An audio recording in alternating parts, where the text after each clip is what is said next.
Hello and welcome to the news by a different standard. A murder investigation has been launched after the death of a woman in Leeds. West Yorkshire Police said officers attended Kennelly Avenue Hospital at 5:55 a.m. on Saturday after a young woman was found unconscious in the street.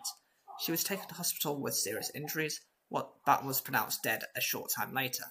4 people, 2 women both aged 18, a 20-year-old man and a boy aged 17 were later arrested on suspicion of murder. Detective Chief Superintendent Mark Bowes said this is an extremely complex investigation where a young woman has sadly lost her life. Despite carrying out extensive inquiries throughout the course of the check, we have not yet been able to confirm her identity.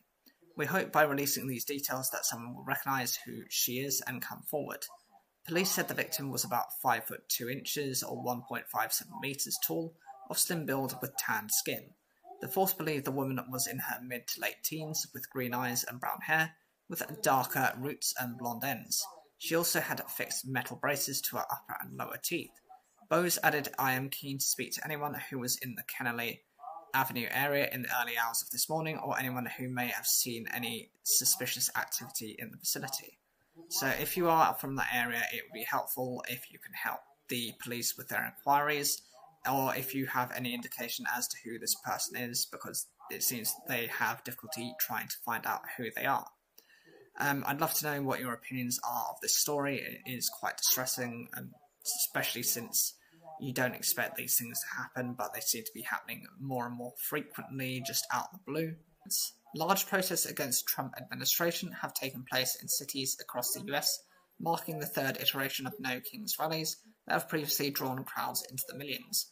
Organizers say they are protesting against policies imposed by US President Donald Trump, including the war in Iran, federal immigration enforcement, and the rising cost of living. Trump wants to roll over as a tyrant, but this is America and power belongs to the people, not to wannabe kings or their billionaire cronies, organizers have said. A White House spokesperson called the protest Trump derangement therapy sessions and said the only people who care are the reporters who are paid to cover them. Throughout the day on Saturday, demonstrations took place in nearly every major US city, including New York, Washington, D.C., Los Angeles, Boston, Nashville, and Houston. Crowds also gathered in smaller cities and towns across the country. Rallies took over the streets of downtown Washington, D.C., throughout the afternoon, with throngs of people marching through the nation's capital. Protesters lined the streets of the Lincoln Memorial and packed the National Mall. Like in previous iterations of No Kings, protesters held up effigies of Trump, Vice President J.D. Vance, and other officials in the administration, calling for their oustings and arrest. One of the flagship No Kings protests on Saturday took place in Minnesota, where 2 American citizens, Renee Nicole Good and Alex Pretty, were killed by federal immigration agents in January. Their deaths sparked outrage and nationwide protests against the Trump administration's immigration tactics. Thousands on Saturday filled the streets with signs, and a plethora of high-profile Democrats also took a stage outside the state capitol building in St. Paul. Bruce Springsteen also took the stage and performed his anti-immigration enforcement song titled "Streets of Minneapolis."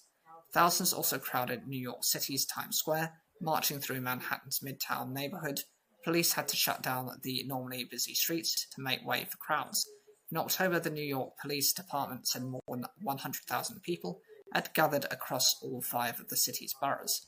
The protests weren't without incident. In Los Angeles, 2 people were arrested for assaulting federal law enforcement, according to the Department of Homeland Security, DHS.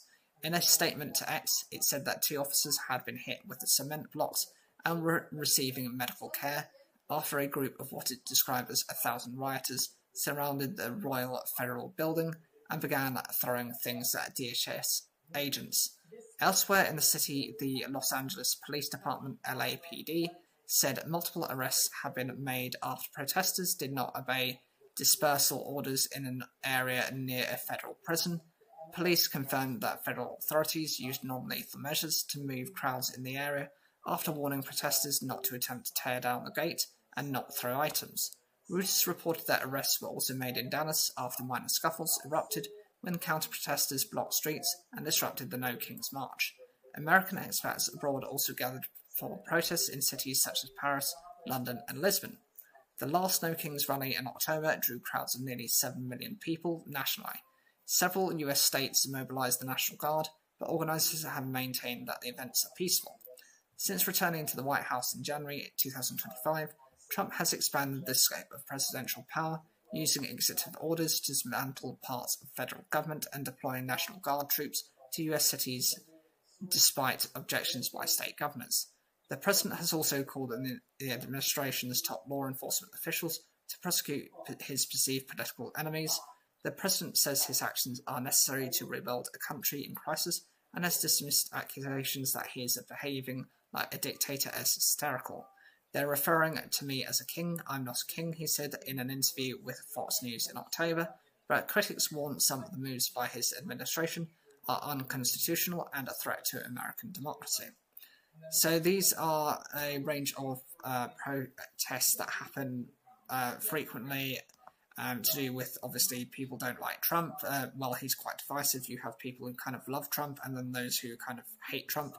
And so they're taking these protests to the streets. I do find it quite interesting, actually, that protests actually happen in other countries such as Paris, London, and Lisbon. Whilst these are capital cities, this isn't happening in America, and as such, because of that, even if you're protesting, Donald Trump isn't going to see them. So it's quite irrelevant for you to really do that. It makes more sense with the cases with those in the US because they can advocate and people will see it.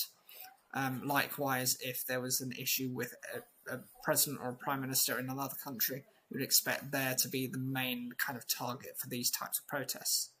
The ants are flying in Kenya at the moment.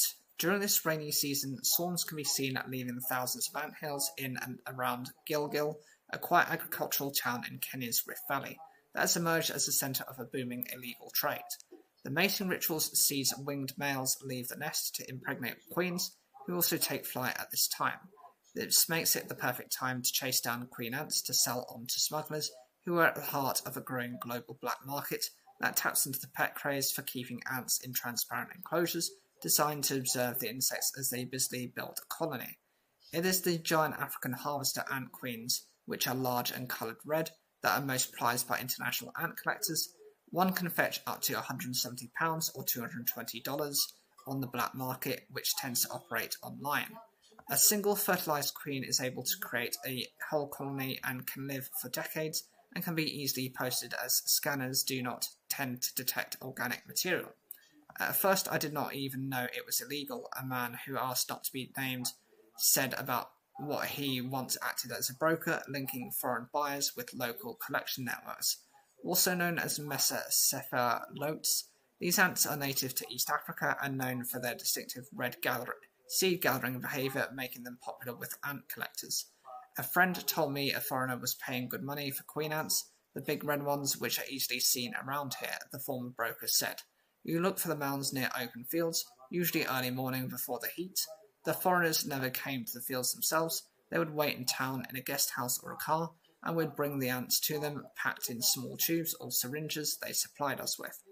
The scale of the illicit trade in Kenya became apparent last year when 5,000 giant harvester ant queens, mainly collected around Gilgil, were found alive at a guest house in Naivasha, a nearby lakeside town popular with tourists. The suspects from Belgium, Vietnam and Kenya had packed the test tubes and syringes with moist cotton wool, which would enable each ant to survive for 2 months, according to the Kenya Wildlife Services (KWS). The plan was to take them to Europe and Asia and put them up for sale. This trade in ants has caught scientists and the authorities by surprise. The East African nation is more accustomed to high-profile wildlife crimes involving elephant tusks and rhino horns. UK-based retailer Ants R Us describes the giant African harvester ant as many people's dream species, though the queens are currently out of stock, with the site explaining that it is very hard for retailers to source them. Even I, as an entomologist, have been surprised at the extent of the apparent trade. Dino Martins, a biologist based in Kenya, where there are around 600 kinds of ants, has said. However, he can understand the fascination with East Africa's harvester, with colonies created by a foundress queen who can grow up to 25 millimeters or 0.98 inches and who produces eggs throughout her life.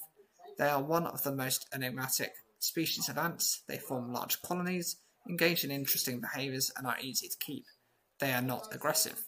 During the swarming, he says the queens mate with several males. Then, that is for the males, their job is done. Most are eaten by predators or die. The entomologist says, going on to explain how the queen then scurries away to dig a small burrow and begin laying eggs to start her empire. Her workers and soldier ants, those that protect the nest, are all female and will eventually number in the hundreds of thousands. Nests can live for over 50 years, perhaps even up to 70 years.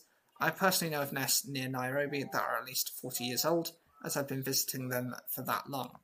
This means the queens live that long too, because as soon as she dies, the colony collapses and any surviving workers will look for another nest. Kenyans who have had to deal with ants raiding their crops or invading their houses know this well, and to get rid of a colony, someone is sent in to locate the queen, often hidden deep in one of the tunnels or chambers of an ant mound. The former brokers said that ants could also be harvested by gently disturbing the mound and collecting them as they tried to escape. It was only when I saw the arrests on the news that I realised what I had been part of, and I immediately quit. Those arrested were convicted on charges of piracy and ordered to pay fines of serve 12 months in jail. They opted to pay the $7,700 fee, and the foreign nationals left the country. 2 weeks ago, a Chinese national, the alleged mastermind behind last year's ring, and who is said to have escaped using a different passport, was arrested at Nairobi's Jomo Kenyatta International Airport, JKIA, with another 2,000 queen ants packed in test tubes and tissue rolls. For Zhengyang Wang, who was part of a team of researchers who published a report on the ant trade in 2023, focusing on China, this is a worry and could wreak havoc with local ecosystems. Initially, we were very excited when we learned that many people had taken up keeping ants. Wang, assistant professor at Xinjiang University, said, a colony of pet ants are often kept in a formicarium, which is basically a transparent plastic box, so that keepers can observe colonies at work, digging tunnels, collecting food, and guarding their queen. I'd say it's quite charming and can be a good way of educating people about insects and their behaviour. But then we realised, wait, isn't keeping invasive species incredibly dangerous? Monitoring online sales of more than 58,000 colonies. In China, over 6 months, the researchers found that more than a quarter of the traded species were not native to China, despite it being illegal to import them. If the trade volume of invasive ants continues to grow, it's only a matter of time before a few escape from their formicaria and become established in the wild, said Wang. The study he worked on, published in the journal Biological Conservation, explained what could happen in the case of giant African harvester, one of the most traded species in China. For example, Mesocephalotes, an East African native, is among the largest seed harvesters in the world and could potentially disrupt predominantly grain-based agriculture in southeastern China. The environmental consequences are also a concern in Kenya. Harvester ants are both keystone species and ecosystem engineers. They harvest seeds of grasses and other plants, and in doing so, also help to disperse the seeds, said Martins, adding that the insects create a more healthy and dynamic grassland. Mukiyuni Watai, a senior scientist at Kenya's Wildlife Research and Training Institute, shares these fears. Unsustainable harvesting, particularly the removal of queen ants, can lead to colony collapse, disrupting ecosystems and threatening biodiversity. It is possible to collect ants legally in Kenya in line with various international treaties with a special permit, which would require the buyer to sign a benefit-sharing agreement with the local community involved to split any profits. But according to the KWS, so far none have been applied for, with the paperwork also requiring details of how many ants are being collected and their destination. Some conservationists are now calling for greater trade protections for all ant species under the Convention on International Trade in Endangered Species, CITES, the Global Wildlife Trade Treaty. The reality is that no ant species is currently listed under CITES, Sergio Hincaris, a researcher into the global ant trade, has said. Without international treaties monitoring these movements, the scale of the trade remains largely invisible to policymakers and the global community. But for the KWS, the real problem is more immediate: how to monitor and clamp down on underreported insect trafficking, with the agency suggesting better surveillance equipment at airports and other borders points would be a good start. Martins agrees. It is likely only a fraction of the actual ants being traded, that are being detected, so one can only guess at the scale for now. Journalist Charles Onyango-Obo argues that Kenya is overlooking a significant global revenue opportunity. The ants are not finite items like gold or diamonds. They are biological assets that can be bred and farmed, and the production can be scaled up to 1,000 a day. Yet we treat them like stolen artifacts, he recently wrote in Kenya's Daily Nation newspaper. In fact, Kenya's cabinet did approve policy guidelines last year aimed at commercializing the wildlife economy, including the ant trade. The guidelines seek to promote sustainable use trade of wildlife species, such as ants, to generate jobs, wealth, and community livelihoods across all the counties, said Watai. With careful monitoring in place, it could be that future farmers around Gilgil will have special pharmacaria on their land, expanding the yields from their fields and orchards full of vegetables and fruits to include lucrative queen ants.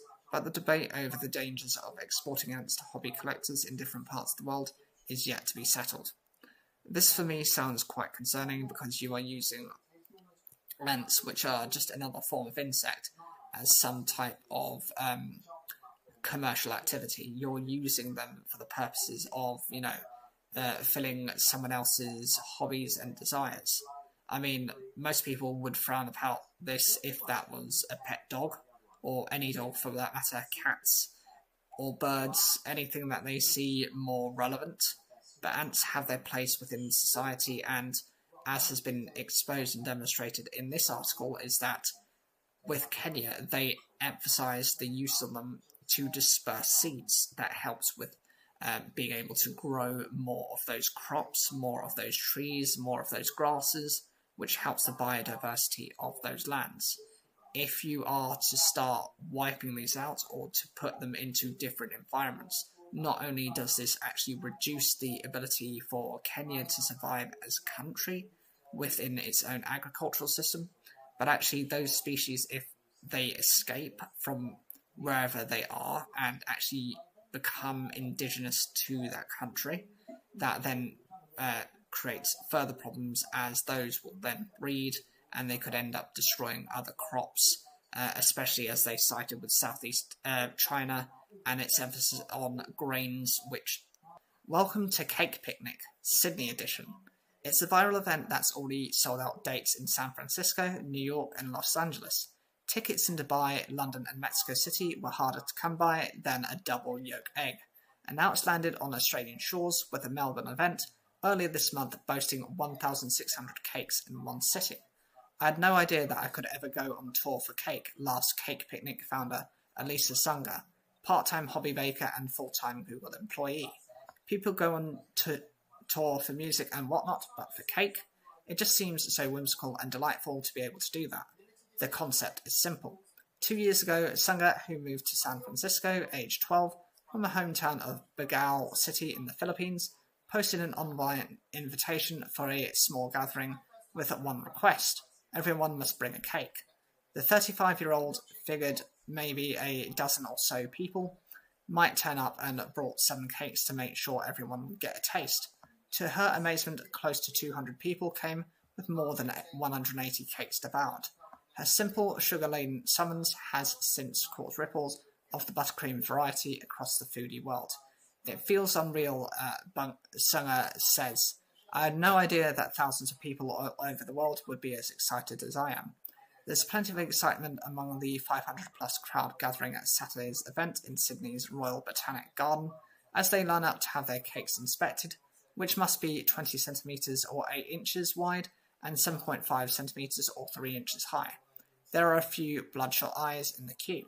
Among them, Hilary Lindgren, 54, wearing an eye-catching outfit and with a carrot cake in hand, says she and her daughter were baking their cake late into the night. It was crazy, a big mess, flour and sugar everywhere, but lots of fun.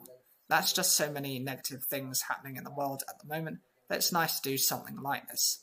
From home bakers to professionals, influencers to non-bakers, everyone places their cakes on the tables, stretching across the grass knoll, with Sydney's famed Harbour Bridge as the backdrop. But the only architectural feats eliciting oohs and ahs this autumn morning are of the sponge variety, as enthusiasts peruse the gravity-defying gateau from the city's gourmands.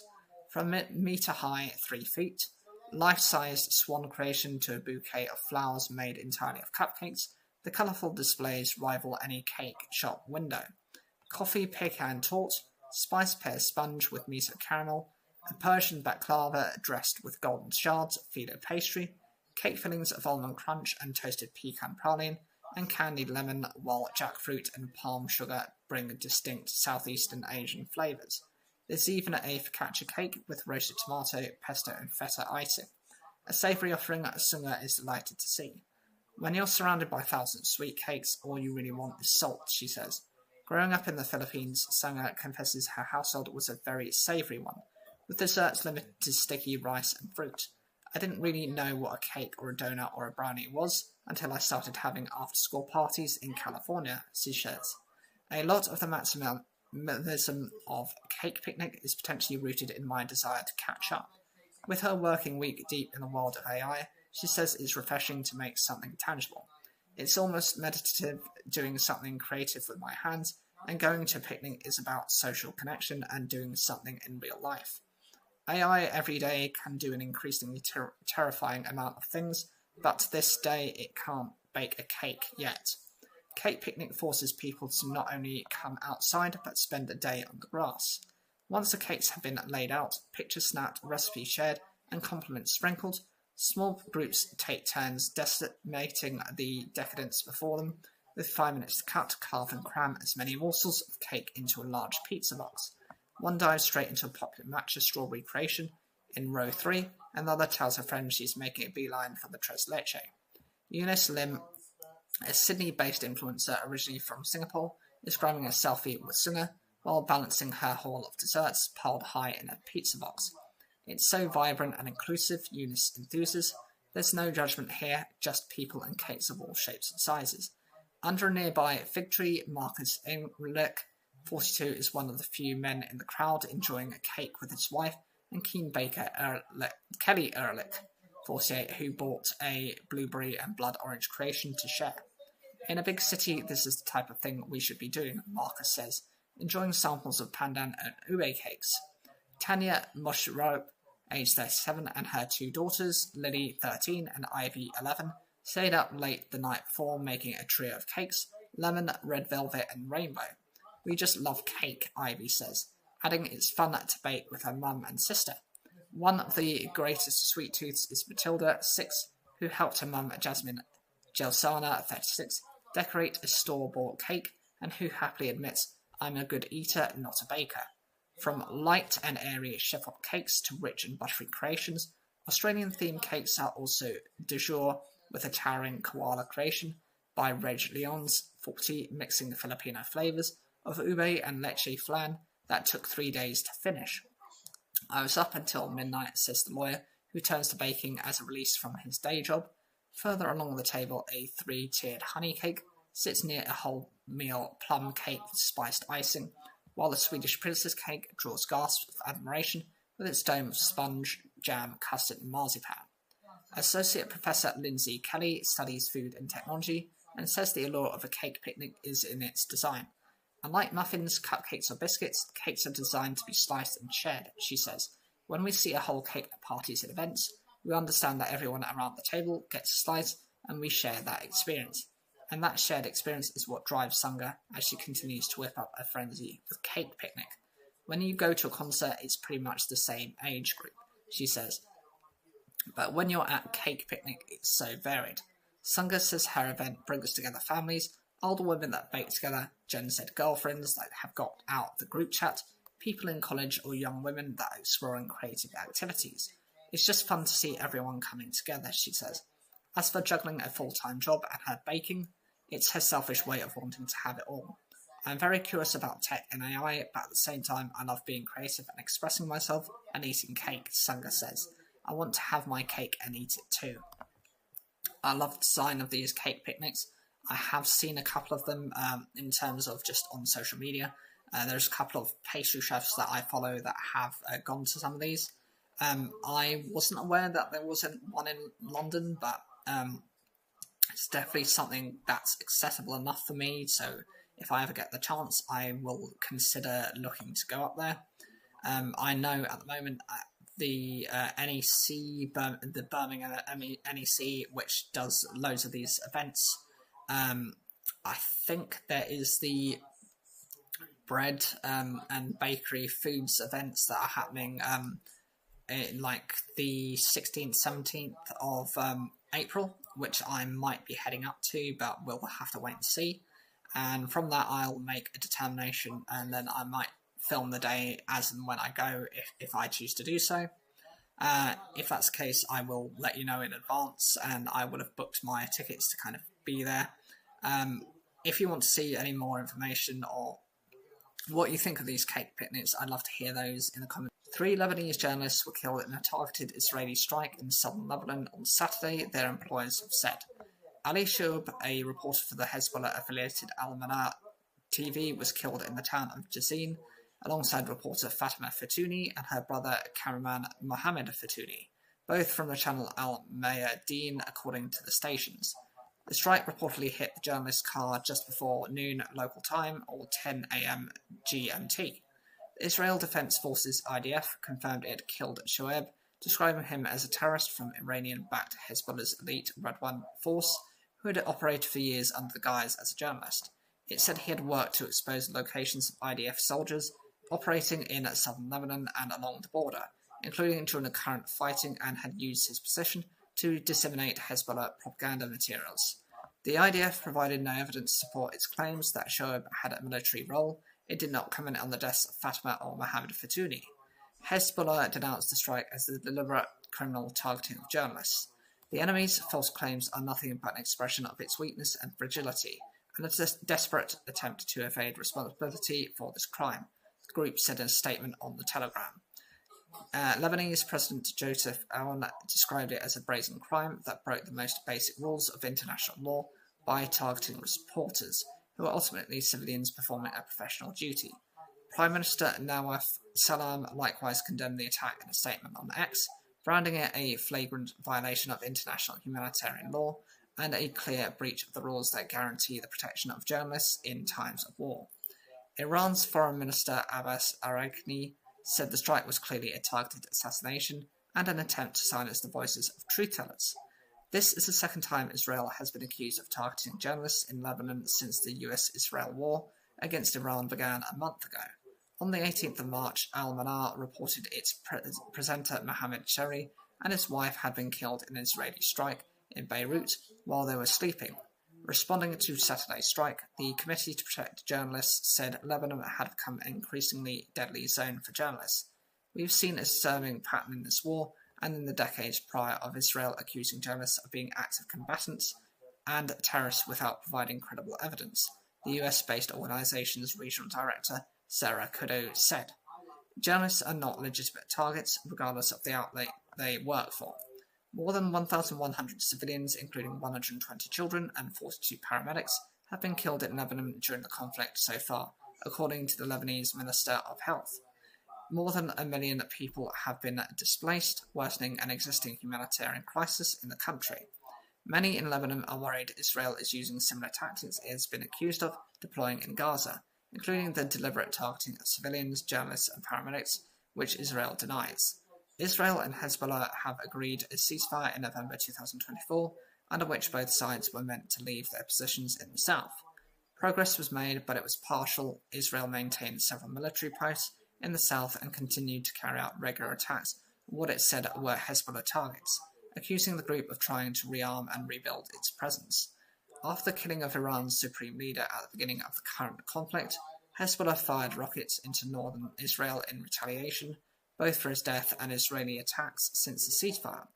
Israel has since escalated its operations in the region, saying its aim was to protect communities in northern Israel from attacks by Hezbollah militants. So in this case, they have confirmed that 3 journalists have been, unfortunately lost their lives as a result of potential bombing. They clearly were working together and they were pretty much in the same car. It was just before noon, so this would be a peak attacking point. You know, it's quite visible. And unfortunately, they did put themselves in harm's way to try and provide some sort of journalistic information and response. It's just one of those unfortunate situations that happens when the war comes into place. Schools do not have enough staff to achieve the government's aims of providing support for more children with special educational needs and disabilities, also known as SEND, in mainstream schools, England's largest teaching union has said. Daniel Kabide, National Education Union NEU General Secretary, said the overwhelming feeling of teachers was inclusion couldn't be done on the cheap. Education Secretary Bridget Phillipson told Sunday with Laura Kunsberg ministers were investing more to support young people in need.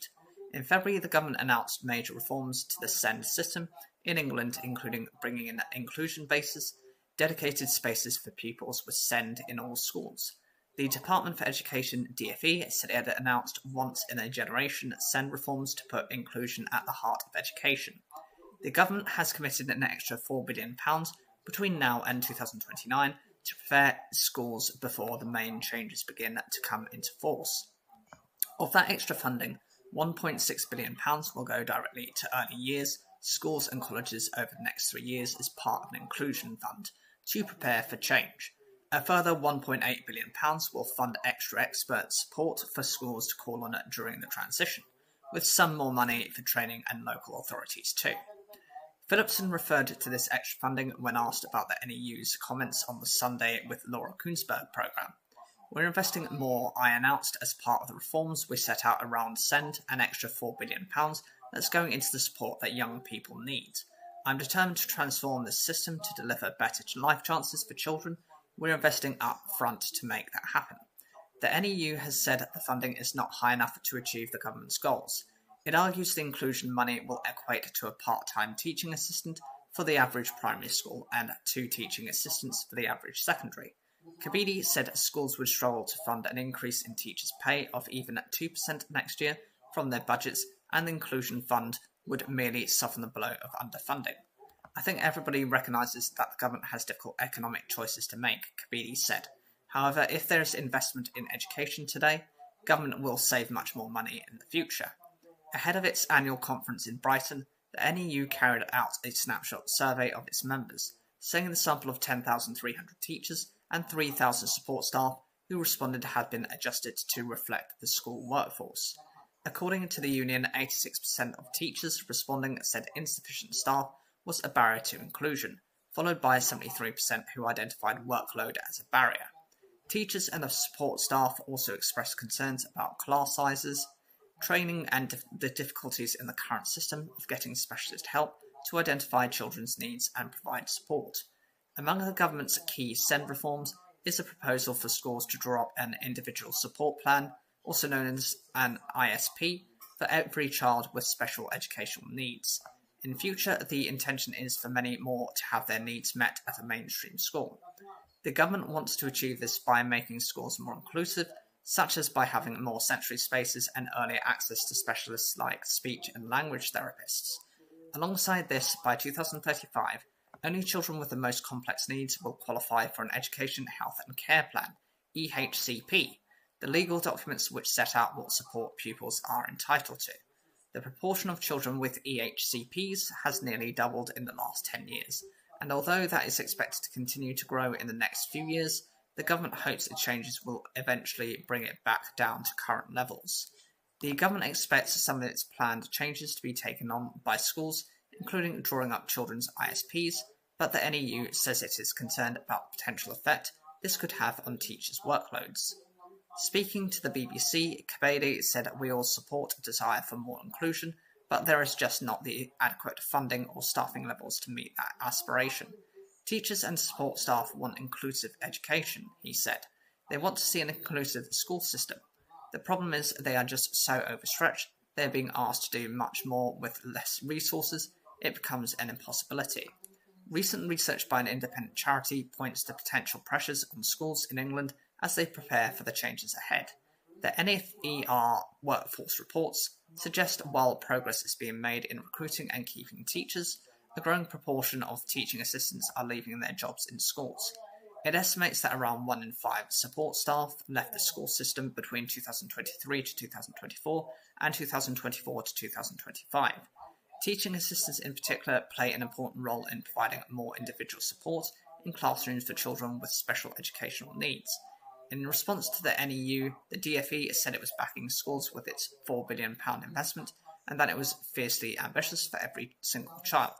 It is currently consulting on the proposals and said it wants parents and schools to share their views. The impact of the proposed reforms will be one of the main subjects of debate as union members gather for their annual conference. There is a political edge too, with the leader of the Green Party, Zach Palensky, due to speak to teachers and support staff at the NEU conference on Monday. Kabidi said Palensky was now the most favoured politician amongst our members and described that as a wake-up call for the Labour government. The union is consulting its members over potential industrial action over pay to gauge the appetite before committing to a formal ballot.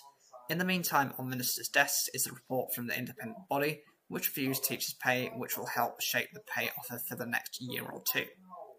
So this goes to show you what the situation currently is like.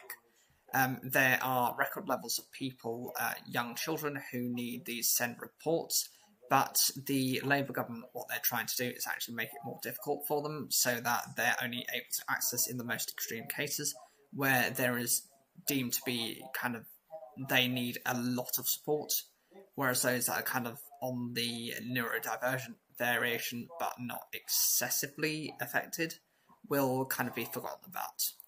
This is of deep concern because it will impact children's futures going into their future and what jobs they'll be able to get in those futures. I'd love to know what your opinions are of these changes to the SEND reforms. What do you think of what Kabidi's statement is like in terms of the additional funding they need, and how do you think this funding is actually going to be obtained? As always, put those in the comments section down below. Make sure to like the video, it really helps support the channel, and if you can watch a video at the end screen or on the main channel, that will also help to boost my watch time. Thank you.